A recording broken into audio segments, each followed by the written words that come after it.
সকাল সকাল দুই ভাই মিলে বাড়ির সামনে সাইকেল চালাতে বেরিয়ে পড়েছিল। তারা তাদের বাড়ির সামনেই সাইকেল চালাচ্ছিল। পাহাড়ি রাস্তায় গিয়ে আবার সাইকেল ঘুরিয়ে বাড়ির দিকে যাচ্ছিল তারা। সাইকেল নিয়ে এই খেলায় মত্ত ছিল দুই ভাই। কখনো আবার পাহাড়ি রাস্তার দিকে কিছুটা এগিয়ে আবার সাইকেল ঘুরিয়ে বাড়ির দিকে যাচ্ছিল দুজন।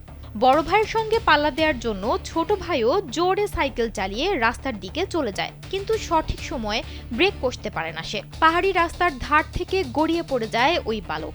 ভাইয়ের বিপদ দেখে সাইকেল ফেলে সেখানে ছুটে যায় বড় ভাই। সম্প্রতি সামাজিক যোগাযোগ মাধ্যমে এই ঘটনার একটি সিসিটিভি ফুটেজ ছড়িয়ে পড়েছে। সাইকেল থেকে পড়ে গিয়ে সামান্য চোট পেয়েছিল বালকটি। ভাগ্যক্রমে বড় বিপদের হাত থেকে বেঁচে যায় সে।